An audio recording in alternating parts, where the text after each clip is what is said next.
Great to have everybody here and talking about one of the hottest topics in the automotive industry. Connected cars, as you know, V to V, V to I, V to X, vehicle to vehicle, vehicle to infrastructure, vehicle to whatever. It's one of the most promising technologies to hit the automotive industry since the automotive industry itself started.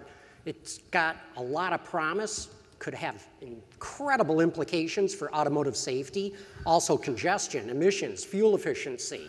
But as you all know, there's this cybersecurity threat that comes along with it, and that's why we've got two great presenters here to help get us into the meat of this discussion. Jeffrey Messamilla is with General Motors. He's been there 13 years. Spent a lot of that working on infotainment systems at GM and telematics, now working on security. Craig Smith is with Thea Labs and Open Garages. It's a research company looking into embedded research and now getting into automotive, or now really focused on automotive. So without further ado, Jeffrey, let's hear what you've got to say. Great, thank you so much, John. First, I just want to thank Craig and John for joining the panel with me here today, and thank the DAC folks for allowing us to have this session, and thank all of you for coming out and showing some interest in this topic. As John said, I'm Jeff Messamilla. I'm the Chief Product Cybersecurity Officer at General Motors. And I think that cybersecurity is probably one of the most profound challenges facing every industry relative to the Internet of Things.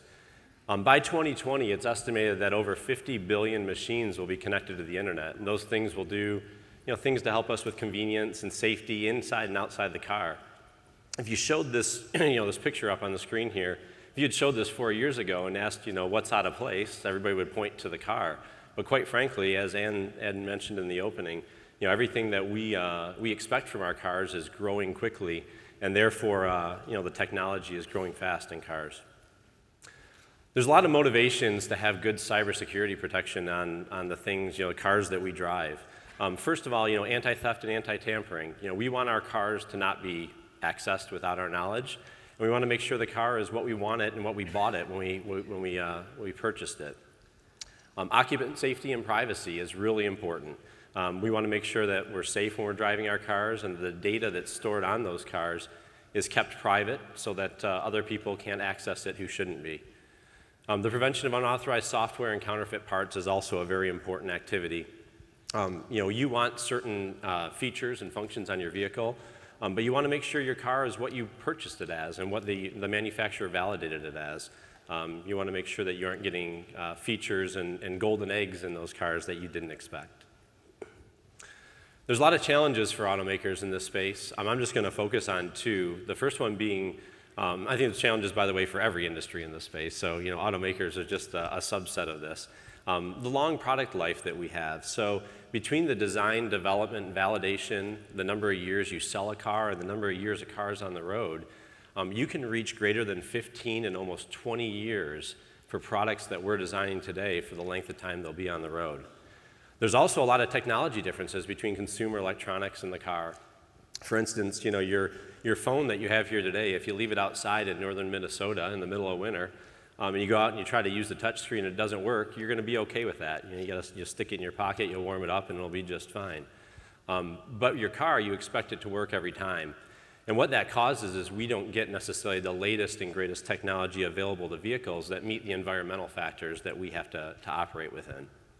So a number of other challenges are listed there as well.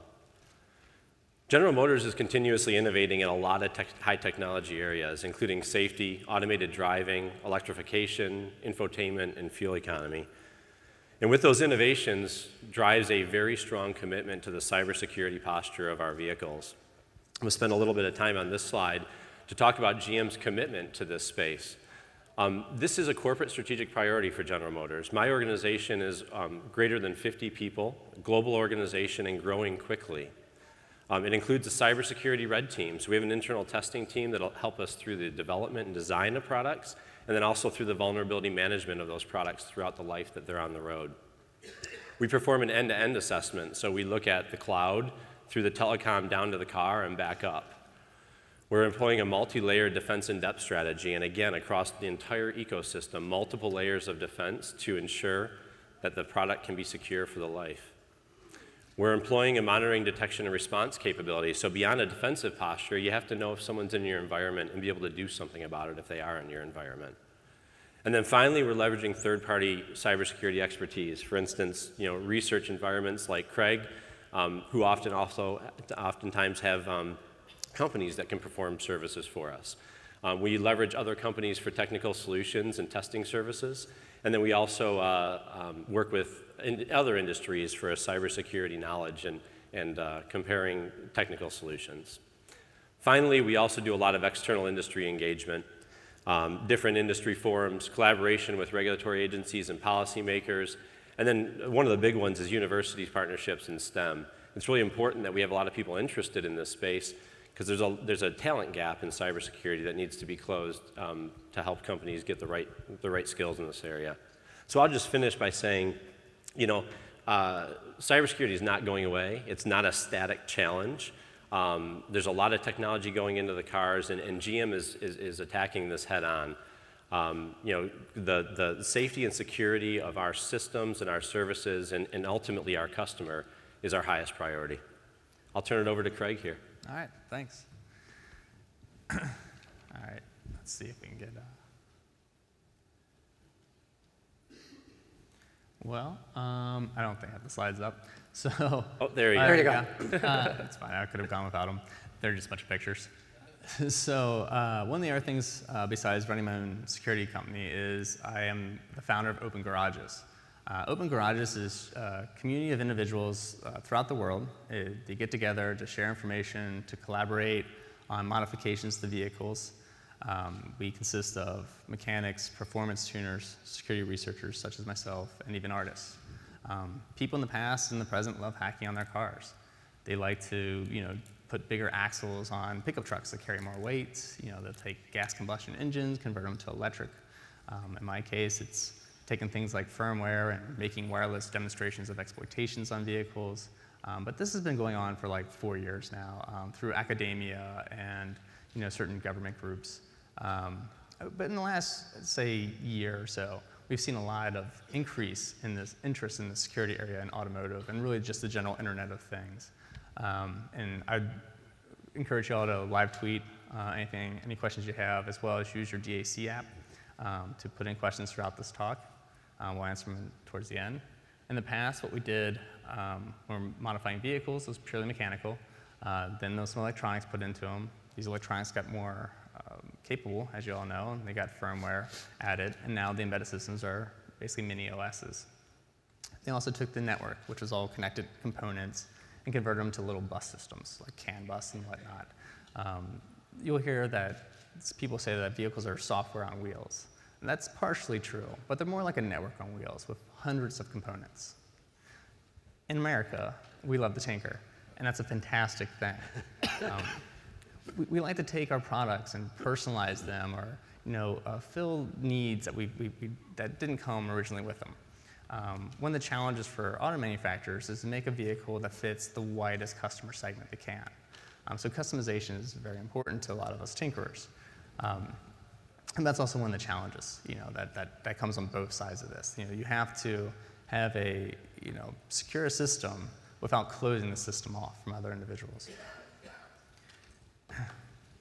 When there are certain organizations that will take advantage of the fact it's all software and then try and add superficial locks and restrictions to things. I'm not saying Jeff's doing that, but Thank you, Craig.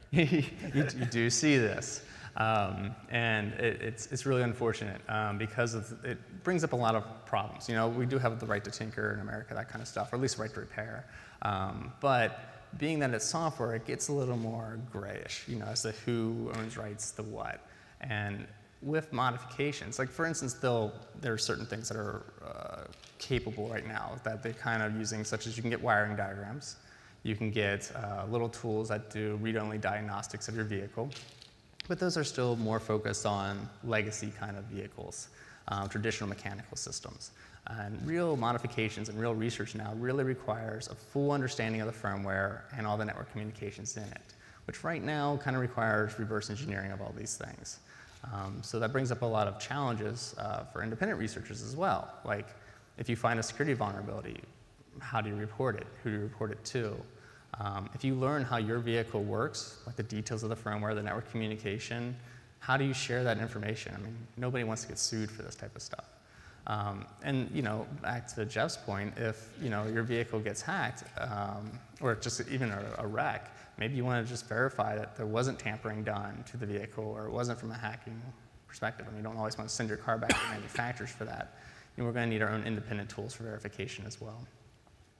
As you see from the exhibit floor and whatnot, the areas of innovation in automotive are skyrocketing. You're getting to what I would call like the Arduinos of automotive. Arduinos were those little electronic components that lowered the barrier of entry that made software people and even artists to be able to really experience electronics. That caused a fury of new innovation. And I think we're getting to that point again in automotive, which is a fantastic thing. And even though we've done security in small systems for like 4 years and it's starting to pick up, there's still a huge, what we call, attack surface left. And as vehicles are starting to communicate with each other, that's going to expand to other Internet of Things. They'll be talking to the garage door, to the lights inside your house. There's a lot of work that needs to be done. There's a group called Am the Calvary, who last year kind of came up with these 5 recommendations that they just wanted to see automotive manufacturers take on publicly. They call them the 5-star. If you were to take these 5 stars and put them to, say, a website attached to the internet, you'd look at them and say, sure, of course, those make sense. But what we're seeing with other industries that aren't used to being on the internet, if you were to check their websites to see if they have any of these 5 stars, we're not currently seeing a whole lot of them. And it's just this transition from something that was a closed system to an internet system. And I'm hoping with discussions like today, we can get farther and farther into, not just automotive, but other groups, embracing the stuff that we already take for granted when it comes to like web servers and email servers and other things that are connected to the internet. So, and finally, what I like to see is just a collaborative support between auto manufacturers, independent researchers, academia, you name it. Like I mentioned before, we all need to have like low-level access to things. Ideally, what I like to see is when I buy a car, the wiring diagrams, the network specs they come with it. I want companies that want to have an idea and they want to build something, they want to focus on building that invention. They don't want to have to reverse engineer every little piece every time. It'd be great for them just to look up how the car works so they can focus on what they want to build. I've seen several talks here where they talk about some security, and you have to keep in mind that you still need to support other groups outside of just basic OEMs. This problem's a little bit bigger than that. So you need to come up with a way, just like the internet, where it can be open yet secure as much as possible. And so in closing, I want to point out before we start questions is that in general, me and Jeff are on the exact same page. And I think everybody here is. We all want the best, safest, most secure vehicles you can have on the road. I think what we really need to come up with is a great way of communicating this information and working together. So, want to do some questions? Yeah, let's do questions. That's exactly right. Jeff, let me start with you. Sure. How big is the threat? I mean, General Motors has got to be looking at this, and not just in the United States. I got to believe that you're looking at it all around the world. But what kind of a threat do you really see, especially as we get to connected cars? Sure. I mean, as I said in my in my slides, this is a corporate strategic priority for General Motors. So when we say, quantifying the threat, I don't know that anybody can quantify this threat, but from that perspective, if you make it a corporate strategic priority, you make it a boardroom discussion. A lot of the things that in this space, the NIST framework for critical infrastructure talks about, if it's not a boardroom discussion, then you don't get the resources, you don't get the funding. It is a boardroom discussion at General Motors. So from that perspective, we're taking it very seriously. We're looking at, we have an attack surface that includes the vehicle, a telecom carrier, and a back office component for our great OnStar system that provides great safety and security for the customers. We look at that entire ecosystem, and we're making the right assessment. We're making the right threat intelligence. We're threat modeling those activities. And so then we're making and applying the right technical solution to those environments based on the data that we have. And Craig, what kind of threats do you see? Well, basically what Jeff's saying is this is full attack surface perspective. So you have everything from your wireless, your cellular, and it kind of comes in from a distance perspective. Bluetooth, your tire pressure monitoring systems, even your immobilizer, and then you got inside your car. You have the dongles, you have aftermarket radios. If you're a squad cruiser or if you're a taxi cab driver, your malicious party may be in your back seat. You got to think about the wires that run through your car. They're behind their tailgate light. If they can pop out your tail light and then connect to your CAN bus, and they can do something bad, like unlock your car or steal it, that needs to be in consideration. So there's a lot of threat modeling that has to happen, which is like Jeff's mentioning, is that this is a huge scope. It's a very large scope of things. I've been told there's kind of 3 layers. There's the first layer of hackers who are just doing it for fun. Haha, I got in, I did it. Second level is crime, and that's one where it seems to me the industry is most worried about. Third level would be terrorism. Probably the least likely, maybe the most frightening. But Jeff, do you see it that way, that crime might be the biggest one? Yeah, I think you transcended the attacker list into 3 buckets very quickly, and absolutely accurate. I mean, today we have great white hat research, if I can call Craig a white hat as well.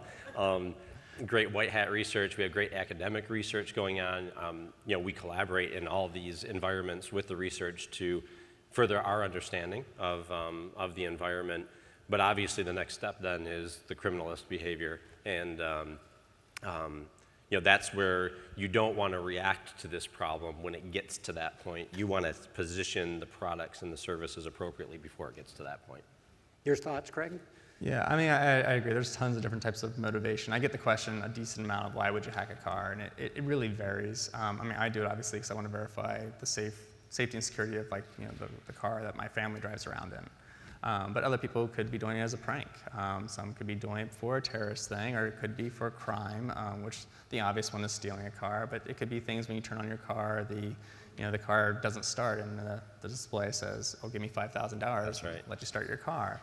And we can sit there and we can come up with all these, reasons or whatnot to do it. But the more important thing is just so it can't be done, or at least the bar is extremely high. So no matter if it's a cyberbully incident where somebody's trying to pull a prank on their friend, or if it's an actual terrorist trying to shut down the transit system, the difficulty needs to be the same.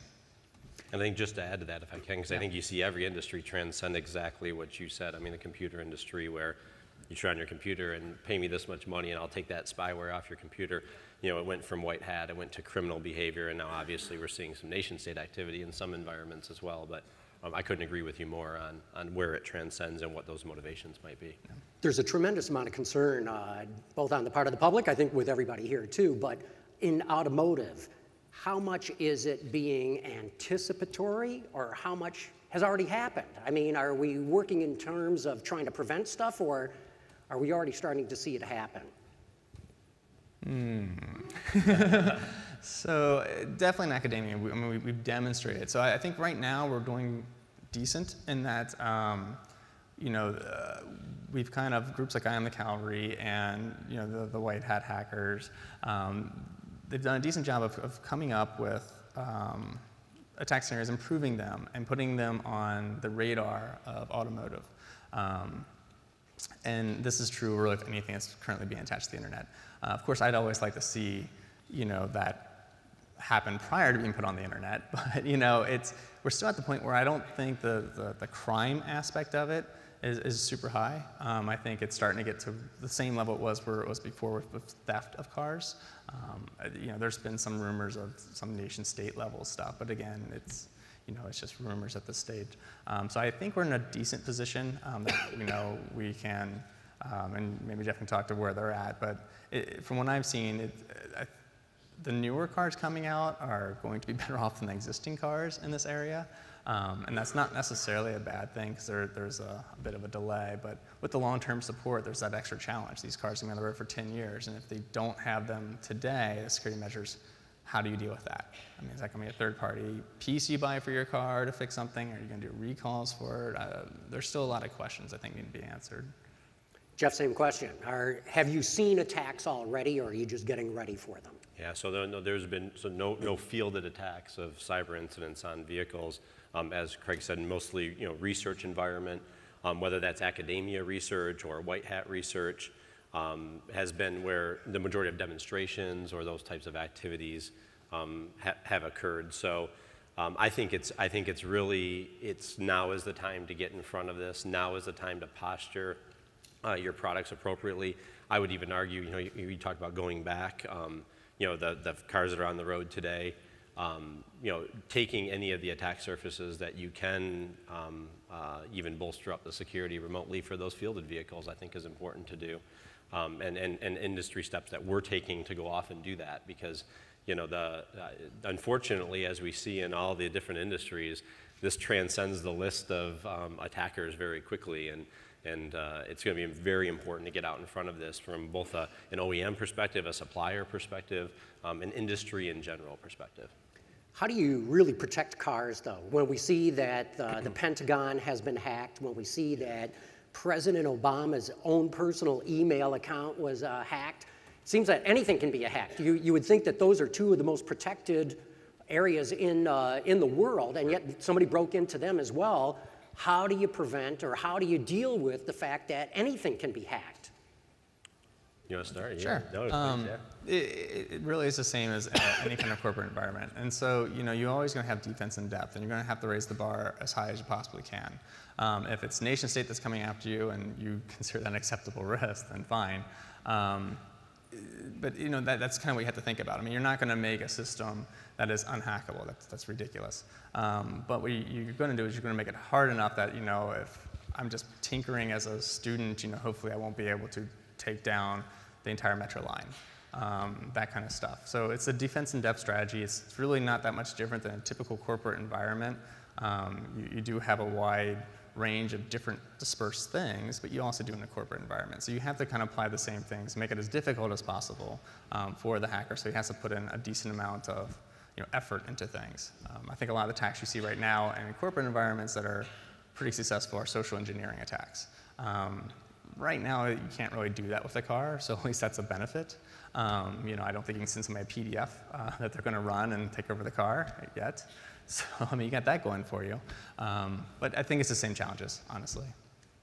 Yeah, I would agree. I think a lot of what we do in the automotive industry does come from the IT industry and how to do a defense in-depth strategy.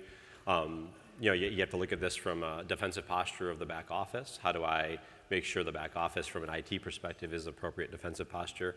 The telecom carriers have a defensive posture, whitelisting and things like that, where you can make sure that if someone's going to try to call into the vehicle, it's a number that you know and trust, and not necessarily, or at least know the numbers that you don't know and trust, and avoid those.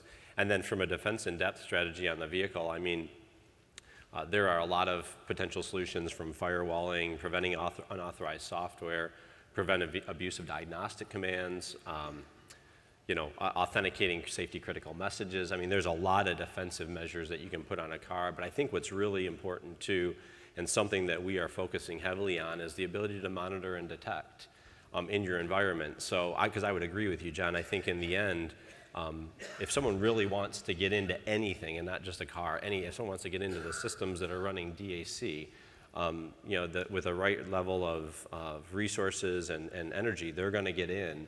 The key is, once they get in, before they get to the crown jewels, what they're trying to do, you want to know they're in your environment and be able to cut the connection to the car and then deliver a over-the-air software update or something to that extent, to be able to monitor, detect, and then eventually respond. So it's a very complicated task, but something that I think the industry needs to take on. I've been told, because anything can be hacked, that you're going to have to be constantly updating your cybersecurity protection. Sure. In fact, I've been told that in the future, not too distant future, updating your cybersecurity software in your car will become as common as making an oil change. That you'll have to do it on an ongoing basis. Do you guys see it that way? I kind of hope it doesn't work quite that way. Why not? It'd be a lot of business for you. Yeah, I'm not about the business. I really just want my family to be safe. That's totally honest. What I want to see is, when there's security vulnerabilities released, and I don't want to get too off tangent, but I think the old model right now is, if enough problems exist in a component, like a safety failure component, we issue a recall. That's typically based on enough deaths from failure. What I'd like to see, as things are more software-based, is we do have an update system in place where, when things get reported, and then an internal review can happen of what's been reported, determine the risk and the safety that's real, in this vehicle, and if it's something that could cause loss of life, that when the car is in a safe state, if it's an electric harness charging, whatever happens to be, we push down an update to fix it prior to the deaths. And this is probably something that Jeff's working on, but that's more how I like to see it, as opposed to you have to come in and pay for this update to your security. I'd hate it to work like antivirus. There's antivirus people here, sorry, but I can't stand that stuff. So Jeff, you talked about 3 different levels of protection there, or looking at 3 different systems. Yeah. But let's talk about the car itself. Sure. Do you see this being a hardware or a software solution? I think it has to be both, quite frankly. I think it has to be both. There is just general, hardening of hardware, whether it be through, having the right security peripherals that can store the right cryptology at the right level in the hardware to perform various functions of software updates or authentication of messages. You got to look at, I think I'm in a technical crowd here, so I'll tech out a little bit. JTAG ports, so diagnostic ports that are on the hardware. When you develop them, make sure you secure them, because that's the first thing that Craig here goes after when he wants to know something about a system. He's going to go to that port, and he's going to say, what can I see on that port and understand about this design so I can do a lot. But I think it also transcends into the hardware. Software. Software design. People leave symbols and debug code in software when they develop it, and if you leave that stuff in the code, it's the second thing that Craig goes for after he looks at the JTAG. Not trying to pick on you, by the way. No, that's true. So ensuring that the software and hardware design are hardened and appropriate is really important, and then securing the software so that unauthorized software can't get on. And there's a whole host of ways that you can do that, but it's just making sure that checking digital signatures. If I want to push a software update out to a car, I'm going to push the software update out. But if Craig tries to push one out and isn't signing it with the software signatures that I have, then the module won't accept it. Your thoughts, Craig? Yeah, no, that's exactly right. We're going to attack it from both hardware and software, so you're going to have to secure both of them. Ultimately, I think for the most cases, the goal is typically the software related, because everything's like firmware or something. I still consider that software. Mm-hmm. So we did the hardware piece, would be the JTAG, simply to get to the software, because it's the easiest way. It's like, for me, as a reverse engineer, that's like giving me the source code. I can read that just as well as I can read text. It doesn't bother me at all. And so, that is what I start with. And so you have to lock that down first, and then you have to do the same kind of security stuff that we've done in IT. We need to start doing on our embedded systems. I still see things like buffer overflows and heap attacks that work just fine in embedded systems, and they shouldn't. We've actually learned all these lessons. So we kind of have to go back and rethink about this. These aren't closed systems anymore. You're going to have malicious people attacking your embedded systems the same way they attack your desktop. Jeff, as you know, the automotive industry is under such cost constraints. It's such a hyper-competitive industry. It is. It literally is one when it comes down to parts and components. They fight over every penny of cost. For sure. So how do you deal with that? How do you protect cars from cyber attacks and do it in an automotive way that, i.e., is cost-effective for the consumer? Yeah, it's a really, really, really good question. In fact, it was one of my, what's the challenges for the automakers is cost.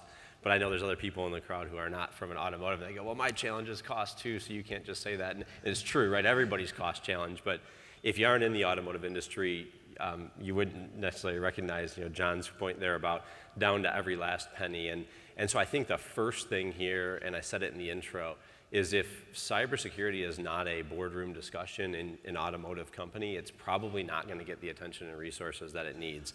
There is absolutely a cost for cybersecurity protection on the vehicle. There is a hardware cost. There is a resource to develop the software solutions and things. There's an IT cost to develop the capability to support those solutions. There's detection and monitoring costs. I mean, there is costs. But I think that, with the right, you take like the SAE group that's out there, the VDA group that sits over in Germany. There's a number of different groups looking at some standards and how to standardize, AutoSAR included, sorry, I didn't mean to leave them out, looking at standards of how to go off and do this. I think there's with the right people looking at it, some good lower cost standards, but very effective standards can be developed. Craig, what do you think it'll cost per car to be able to protect it from being hacked? Want to take a wild stab at it? Yes, I'm not the right person to I want to hear question this. Too. Obviously the software doesn't cost too much, and the challenge is what you said. I've seen the conversations where, you know, even a penny more is like, no, it's not going to happen. And it's a huge challenge for like Jeff's team or any team because an attacker can spend more money on his hardware. I've done it. When I built, helped design like the can in the middle, like we went ahead and put the extra crypto hardware on ours, even though our target doesn't have it, because we just wanted, in case they put crypto on, to be able to decipher as quickly as possible. So your attacker is going to have to build one device, whereas you have to manufacture a bunch. So your challenge is much higher, but of course you have to take it on. You can't just avoid it. You just have to, just like everybody else here, figure out what's the lowest way to get the highest return value. And I'll ask you the same thing. What's it going to cost? And another thing, if you're going to put hardware on the car to protect it, another thing that's well thought over in developing a car is what they call the real estate. That is, where do you physically put something? Yeah. You know, if you cut a car in half, every square inch is taken up under the hood, behind the instrument panel, in the trunk, everywhere. Yeah. So where are you going to put it? What's it going to cost? Gotcha. Well, I might defer on the cost question, okay, because I know how much it costs, and I don't necessarily want to talk about that necessarily. It's my job to ask the question. You could ask it for sure, for sure. But I will talk about real estate because you nailed it on that side too. I mean, and I think that other industries are, you know, we are very, very space constrained. I think the cell phone is even more space constrained.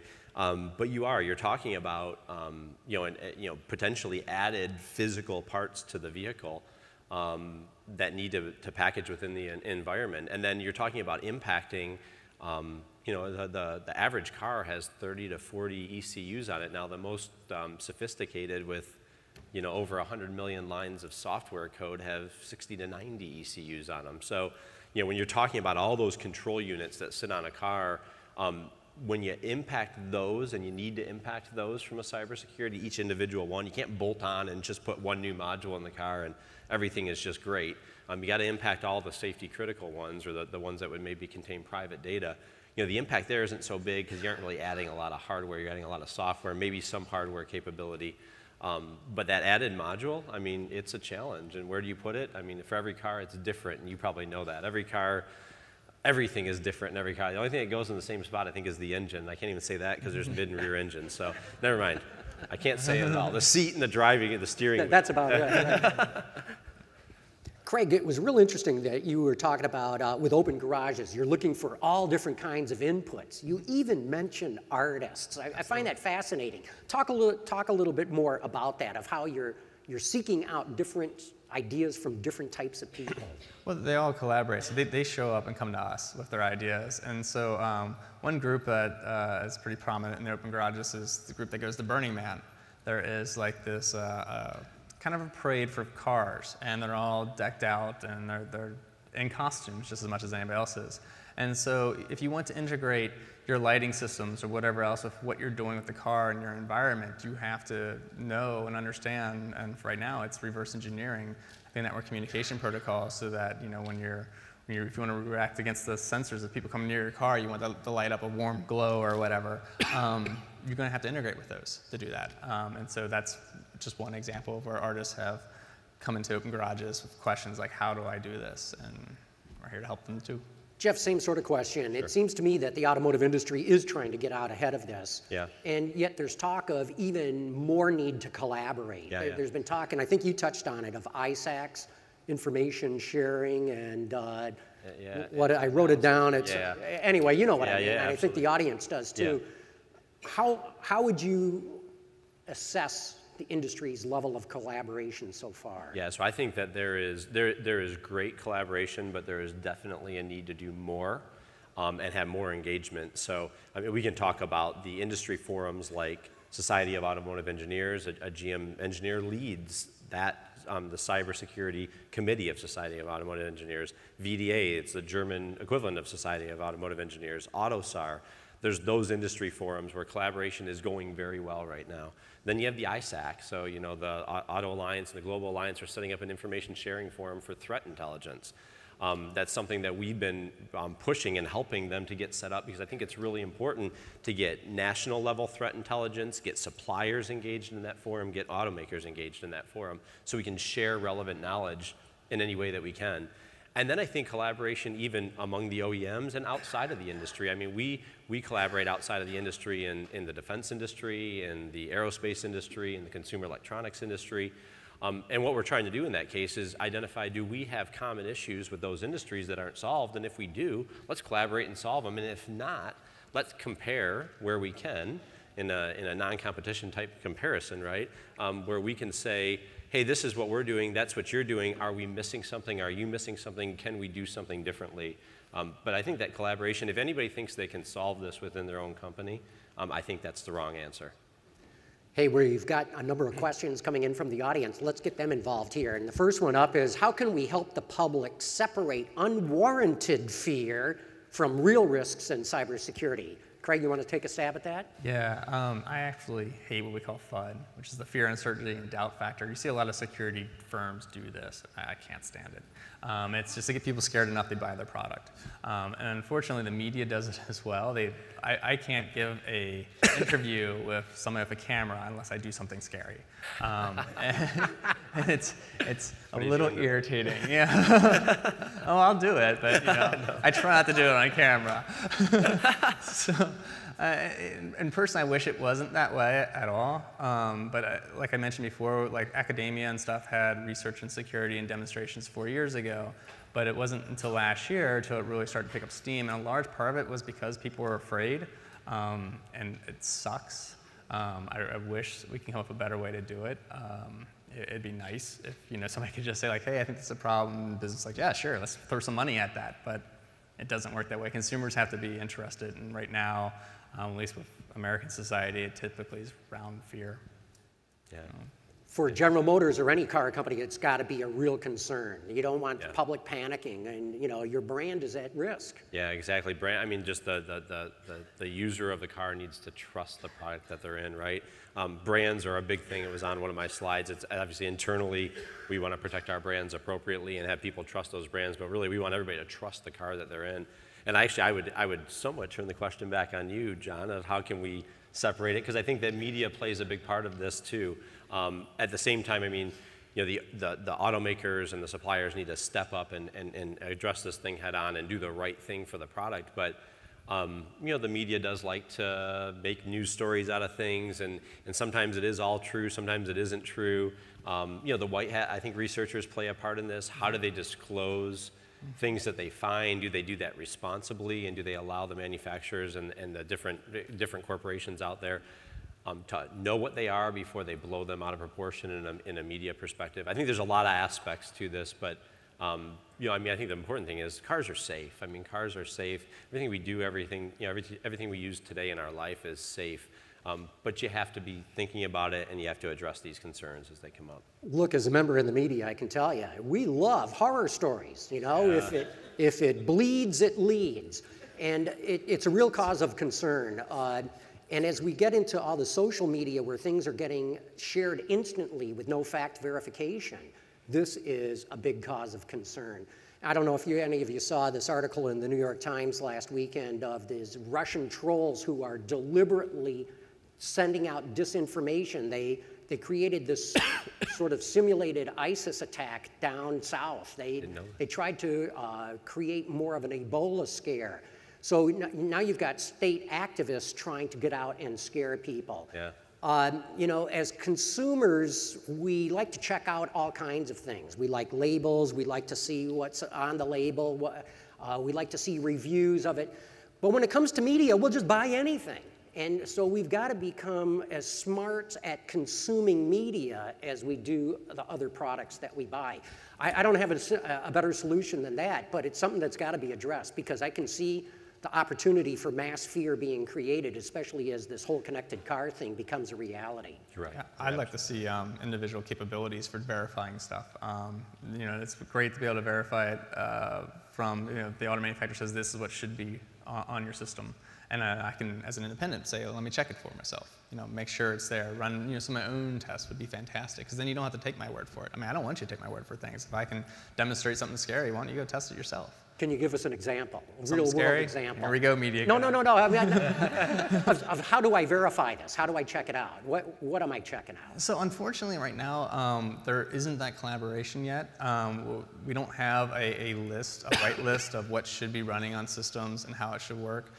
We don't have any kind of API to address the firmware. This is one of the things I'd love to see. We're just not there yet. Gotcha. Got another great question here. For fuel economy, we have miles per gallon. How do we measure the level of security for my car? Jeff? Yeah, no, it's a really, really good question. I think it's something that I know that I'm sure policymakers and regulatory agencies are looking at, and insurance institutes and things are trying to figure out is how do you measure this? You know, from our perspective as an automaker, you know, I don't know that we're trying to make decisions on levels of security for a car. I think we're trying to do absolutely the right thing to secure the car. And so from that perspective, my personal view on this is, you know, I think it's more of a binary thing. I think that either a vehicle was designed with security in mind or it wasn't designed with security in mind. I don't know that you can have a, you know, like a crash test rating process that says this is a level of security. And I don't know that you'd want that, because in the end, if a car received, you know, a 5-star security rating, that's the car that everybody's going to go after to prove that it's not a 5-star security car, right? So tomorrow it'll be a 1-star, and then something else will be a 5-star, and it's just it's a vicious circle. So, you know, I think you're looking at more of a binary system to say, you know, did the automaker and the suppliers and everybody involved in putting that car together do the right thing for that car? Your thoughts, Greg? Nah. Yeah. It's just, I mean, I think if you come up with a system, it has to be a good system. It'd be great to say this is secure or not secure, but as we mentioned, that's not the case ever. While it would be nice to have, it doesn't really work that way. And I've seen some attempts at doing, so, you know, like a standard kind of thing, and right now they're kind of weak. Like, that's the understatement, really. They'll say, like, oh, you need to have third-party assessments of your vehicle to see if they're secure. Well, who assesses these vehicles? What are they assessing them for? I mean, it's a guy that usually does websites, now looks at a car and goes, oh, I didn't find anything, must be good. Exactly. You know, those don't count. So it has to be really well thought out. I mean, yeah, you can start with the Am the Calvary's 5 stars, just a basic thing, but that still wouldn't be a compliance level thing. I mean, that could be a consumer level thing, like, okay, let's see like where these people match up on like that level, but that's not meant to be taken all the way to the end. That's just like a starting conversation point. And you know, for now, I guess we can use that. But I've heard discussions in lots of different forums about coming up with a system. I haven't seen any I'm in love with yet. The National Highway Traffic Safety Administration has just initiated an investigation into it. I mean, their job is to write rules and regulations. So I got to believe we're going to have at least some sort of rules and regulations coming at some point. Is that how you see it, Jeff? I mean, we're highly engaged with NHTSA and the DOT on this topic, and we you know, we have a lot of discussions with them on relative to the ISAC and the information sharing aspects of it. We have discussions on technical solutions. We have discussions on third-party technical solutions, and you know, the effectiveness of those solutions. You know, I don't know. I don't know that. I don't know that there is similar to what Craig said about you know, the rating process. It's going to be interesting to see how regulation could show up in this space, because it's difficult to be, I think, prescriptive like a 5-star crash test in the area of cybersecurity. So I don't have a good answer for you, because I don't know. Yeah. I don't know. No, that's as good an answer as any. Yeah. Okay, let's get to another audience question here. Timely software update is crucial, but not everyone can do this well. Automatic update chances are limited. How to manage? Craig, why don't you take a stab at that? I think that's exactly the problem everybody deals with. And it's not an unsolvable problem by any means. It's just a lot more gets taken into consideration than, say, maybe your Windows updates that just tell you, oh, by the way, I'm going to reboot in 30 seconds if you don't do something. Obviously, a car can't do that. So, you know, there's other things that happen in an update situation. I mean, typically you'll have the key verification, hopefully, and then once it's verified it's for the right person, at the certain state is when they get applied. It's usually whatever your sleep state is. So if it's a charging in somewhere, you know, obviously a non-moving state. So there's certain things that have to happen, certain conditions the car must be in for an update to occur. But the vehicle does know these states, so it's definitely not an unmanageable thing. You can elaborate if you want. Yeah, no, I think you hit it well. I think the one aspect of software updates is, and not that I want to get into the discussion here, but there is a lot of complications to over-the-air software updates for cars. There's you know, regulatory and state and dealer impacts to that being able to happen, and that's something that has to be addressed. But beyond that, just the ability to do that in the vehicle. be able to ensure that when you come out to your car, even if you agreed to do a software update and you got an emergency and you want to turn the key, the car has to start, right? I mean, your iPhone doesn't just come back to life in the middle of updating iOS. If you said I'm good, it updates and it finishes, and if you need it, oh well. So there's a lot of complications there that says you've got to be able to make sure that the car is always available for the consumer when they need it. And then just the technical challenges inside the car as well. So that's a loaded question. You probably spend an hour on that one alone. So. Inevitably, whenever I'm in a big rush, got to shut down my laptop and run, it's like, nope, you're having your system update. Exactly. Boy, I hate that. Okay, next question. Can the basic security problems with safety systems be solved by isolation and firewalling? I think we've already talked about solving it, forget about it, right? Yeah. But maybe mitigate it. Jeff, you want to start with that? It's just funny. I mean, could things be solved by just completely air gapping systems? Potentially, but then no one would want to buy a car. Because the whole I want to bring my connected life and digital life, and I want to be like I'm at home when I'm in my car and have all that capability, says those things can't be completely isolated. So firewalling is absolutely something, as an aspect, I think, of security, but it's not the only aspect of security. There's just like we talked about before, just can't bolt on cryptology or can't bolt on a firewall. There's got to be a lot more that's done beyond just that aspect. Yeah, cars have gateways, and I mean, it's a great place to put a firewall, I guess, for certain things. Sure. And you could put a firewall, like some German vehicles do, around the OBD port. And that may stop some dongles from doing certain things. But it's a defense in depth strategy. The way cars work, it doesn't really make sense to put them in the way you do a network, because it's a bus environment. So if anybody here is familiar with networking, it's like being on a hub. Everybody sees everybody's traffic, and you can keep segmenting, but you're going to slow down things, and it's a speed issue of when you can get your packets places and whatnot. So if you add cryptography, you got to make sure you don't add too much speed. And unlike normal crypto, like we typically do it also for privacy, and this isn't a privacy issue, at least not in my opinion. I think the vehicle communications should be public. It doesn't really matter. So we're not doing it for that aspect. We're doing it so that people can't just can up a packet like as an attack, an exploit that says like unlock the car, and it just works across the board.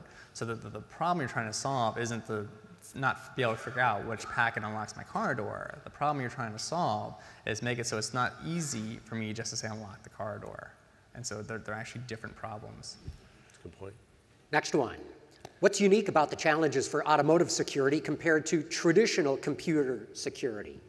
Jeff, why don't you start on that? Okay, thank you. Another great question. So there's a lot of analogies between the two of them, especially when you look at an ecosystem. There's a back office and telecom aspects that I think follow traditional computer security very closely.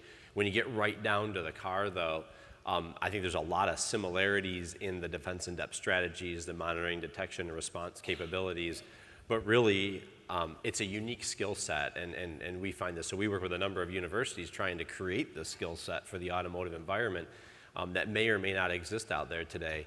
Embedded distributed electrical systems, so embedded controls in a distributed architecture that has a whole bunch of communication that's absolutely critical to that system continuing to work. Is extremely complicated by nature.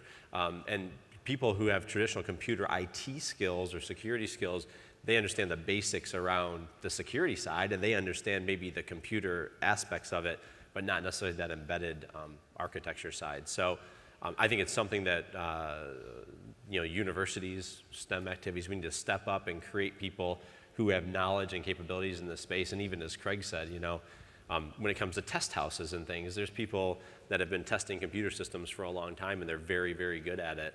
That doesn't necessarily transcend down to the vehicle, and those skills are a bit unique in that space as well. Your thoughts, Craig? Yeah, it's a niche market right now because they get that transcendence between the two.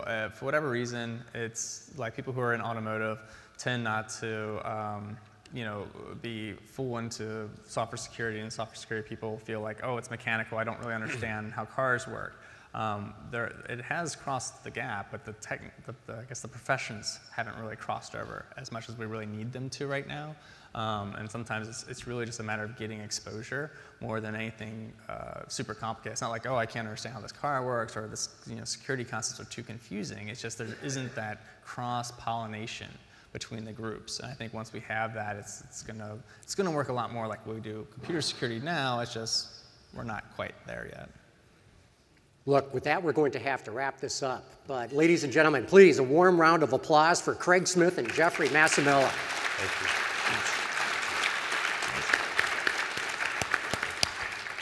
Well, I hope you all liked the format, because I think it's something we could probably explore for the future. You know by now that at DAC we give gifts to the speakers from the home countries. Yesterday I was asked what's in the blue bag. Well, it's a blue box that's in the blue bag. That's about as much as I will tell you today. I will tell you tomorrow what's in the blue box. Thank you very much. Have a good day at DAC.